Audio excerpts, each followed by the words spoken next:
এটা কিভাবে? নজর ইবনে হারেস, বলেন কি না? এই নজর ইবনে হারেস হীরা প্রদেশের মধ্যে যায়।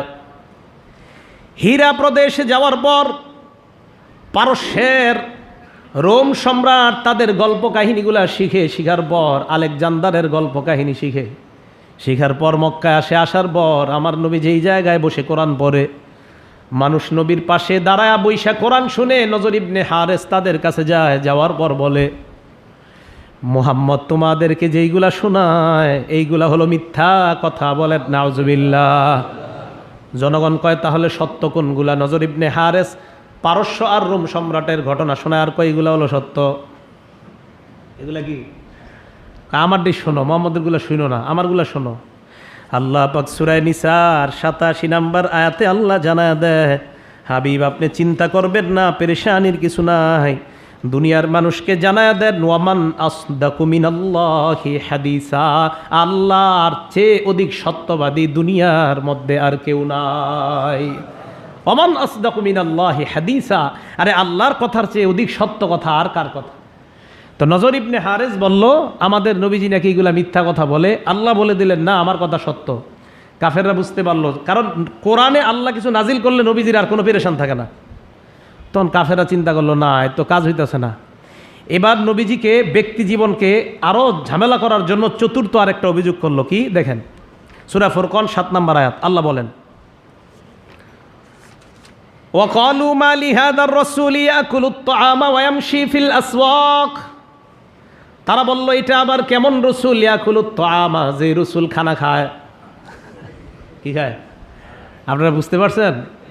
ওয়া ইয়ামশি ফিল আসওয়াক, যে রসুল আবার বাজারেও যায়। আমরাও বাজারে যাই, উনিও বাজারে যায়। আমরাও খানা খাই, উনিও খানা খায়। রসুল কি আবার খানা খাবে নাকি? ভাবসাব আর কি, রসুল খানা খায় মানে কি? ওয়া ইয়ামশি ফিল আসওয়াক, রসুল বাজারে যায়। দেখেন কি কয়, লাউলা উনজিলা ইলাইহি মালাক, উনি যদি সত্যি একজন রসুল হয় তাহলে তার সাথে সবসময় কেন একজন ফেরেশতা আসে না? মানে তার সাথে সব সময় থাকবে। আমাদেরকে যখন দাওয়াত দেয় ফেরেশতাও সাথে থাকতে হবে। আমাদেরকে যখন দাওয়াত দেয় ওই ফেরেশতাও সাথে থেকে থেকে বলবে, হ্যাঁ হ্যাঁ হ্যাঁ আপনার কথা ঠিক, হ্যাঁ ওনার কথা ঠিক। কয় রসুল আমগো মতো একজন মানুষ। কাফেররা বুঝতে পারছে নবী একজন মানুষ, আমাদের যুগের বর্তমান আশিকের রাসূলরা বুঝতে পারে নাই উনি যে একজন মানুষ। বুঝতে পারেনি কথা, বুঝে আসছে? কাফেররাও বুঝছে নবীজি একজন মানুষ।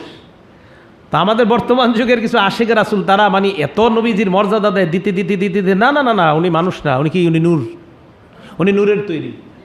মানে বলতে বলতে বলতে বলতে একজন একদম এখানে নিয়ে পৌঁছায়। কাফেররা বুঝছে উনি একজন রসুল, উনি একজন মানুষ, উনি বিয়া করে, উনি খানা খায়, উনি বাজারে যায়, আমাদের মতো বিয়ে করে, আমাদের মতো সন্তান হয়, আমাদের মতো খাবার খায়, আমাদের মতো বাজারে যায়। কয় আমার মাঝে আর তাদের মাঝে তো পার্থক্য নাই। কাফেররা বলতেছে আমাদের মাঝে আর তার মাঝে কি পার্থক্য? কয় পার্থক্য হইতো যদি একজন ফেরেশতা তার সাথে হাঁটতো সবসময়। কথা কি আপনারা বুঝছেন? এই জায়গা থেকে অনেক শিক্ষা কিন্তু আপনাদের। কাফেররাও বুঝছে নবী একজন মানুষ। তা আল্লাহ পাক রব্বুল আলামিন এই যে এই কথাটা বলছে, এই কথার জবাব আল্লাহ সূরা বনী ইসরাঈলের মধ্যে দিয়ে দেয়। 15 নম্বর পারা 10 নম্বর পৃষ্ঠা আল্লাহ পাক রব্বুল আলামিন বলেন, সূরা বনী ইসরাঈল আয়াত নাম্বার 95, কুল নবী আপনি বলেন, লাউ কানা ফিল আরদি মালাইকাতুন ইয়ামশুনা মুতমাইন্নিনা, দুনিয়ার মধ্যে যদি আমি আল্লাহ ফেরেশতা নাজিল করতাম আর ওই ফেরেশতারাও যদি মানুষের মতো হাঁটতো। জোরে বলেন, কার মতো হাঁটতো? এই জায়গাটা আপনারা আরেকটু মনোযোগ দিয়ে বুঝেন। কাফেররা বলল নবী একজন মানুষ, খায়, বাজারে যায়, ওনার সাথে একজন ফেরেশতা হাঁটতো, বুঝতাম উনি রসুল। তো আল্লাহ সূরা বনী ইসরাঈলের 95 নম্বর আয়াতে বলে, নবী আপনি জানায়া দেন যদি দুনিয়ার মধ্যে ফেরেশতারা হাঁটা চলা করতো, ফেরেশতারা বসবাস করত। এবার আমি আপনাদেরকে জানতে চাই, দুনিয়াতে বসবাসের জায়গা প্রধানত কাদের? মানুষের। দুনিয়াতে বসবাস করে সাধারণত প্রধানত যারা বসবাস করে তাদের মধ্যে প্রধান কারা? মানুষ নাকি ফেরেশতা? আবার বলছি, দুনিয়াতে বসবাস করে যারা তাদের মধ্যে প্রধান কারা? মানুষ নাকি ফেরেশতা? আল্লাহ বলেন দুনিয়ার মধ্যে যদি ফেরেশতারা মানুষের মতো নির্বিঘ্নে চলাচল করত, হাঁটতো, মানুষ যেমন রাস্তায় হাঁটে ফেরেশতারাও যদি হাঁটতো, মানুষ যেমন খায় ফেরেশতারাও যদি খাইতো, মানুষ যেমন বাজারে যায় ফেরেশতারাও যদি বাজারে যাইতো, লানাজ্জালনা আলাইহিম মিনাস সামাই, তৈরি ফেরেশতাদের জন্য নূরের তৈরি একজন রাসূল পাঠায়া দিতাম। দুনিয়াতে তো ফেরেস্তা হাঁটে না, ফেরেস্তা খায় না, ফেরেস্তা চলে না, ফেরেস্তা চললে তাদের কাছে ফেরেস্তাই পাঠাইতাম রাসূল, চলে মানুষ তাই তাদের কাছে রাসূল বানাইলাম একজন মানুষ। সুবহানাল্লাহ। আল্লাহ জানে বুঝছেন কিনা, আল্লাহ বলতেছেন দুনিয়াতে খায় মানুষ, চলে মানুষ, বাজারে যায় মানুষ, তাই তাদের রসুল একজন মানুষ। দুনিয়াতে যদি ফেরেস্তা হাঁটতো, ফেরেস্তা খাইতো, তো একজন ফেরেস্তাকেই আমি রসুল বানায় পাঠাইতাম। তাহলে জবাব দিতে পারবেন না একদল মানুষকে? হ্যাঁ পারবেন। তা যাই হোক, তা কাফেরদের এই অভিযোগের জবাব আল্লাহ পাক রব্বুল আলামিন পবিত্র করা। আমার কাছে অনেকগুলো জবাব আছে এটার, যাই হোক শুধু আল্লাহর কথায় একটা জবাব দিলাম যে আল্লাহ পাক রব্বুল আলামিন জানায়া দিলেন দুনিয়াতে মানুষের মতো ফেরেশতারাও যদি নির্বিঘ্নে চলাচল করত তো লানাজ্জালনা আলাইহিম মিনাস সামা, আমি দুনিয়ায় চলাচলকারী ফেরেশতাদের জন্য পাঠিয়ে দিতাম, নাজিল করতাম মালাকান একজন ফেরেশতা, রাসূলান রসুল হিসেবে।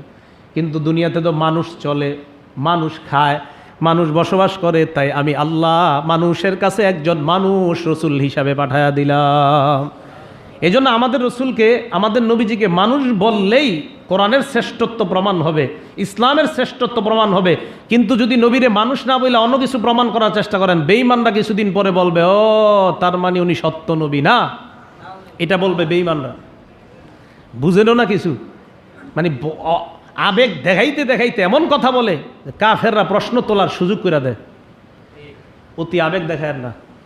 আল্লাহ পাক রব্বুল আলামিন মাটির তৈরি মানুষকে শ্রেষ্ঠত্ব দান করেছেন, এই কথা ঘোষণা আল্লাহ কোরআনের মধ্যে বলেছেন।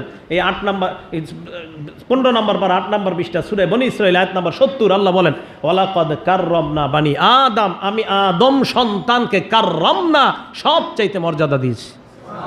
কাররামনা ওয়াফাদ্দালনাহুম আলা কাসীরিন, আমি আল্লাহ তাদেরকে অনেকের উপর অনেককে আবার শ্রেষ্ঠ বানাইছি, যেমন মুহাম্মদ সাল্লাল্লাহু আলাইহি সাল্লাম সবার চেয়ে শ্রেষ্ঠ বানাই দিয়েছি। তো এই কথাগুলো আপনারা না বুঝা উল্টা আবেগ প্রকাশ করেন, খালি না না না উনি এই উনি সেই বলতে বলতে বলতে বলতে আল্লাহ জানে কি বইলা ফেলে। আল্লাহ পাক রব্বুল আলামিন বেঈমানদের মতো কথা আমরা মুসলমানরা যেন না বলি, আমাদেরকে আল্লাহ হেফাজত করেন।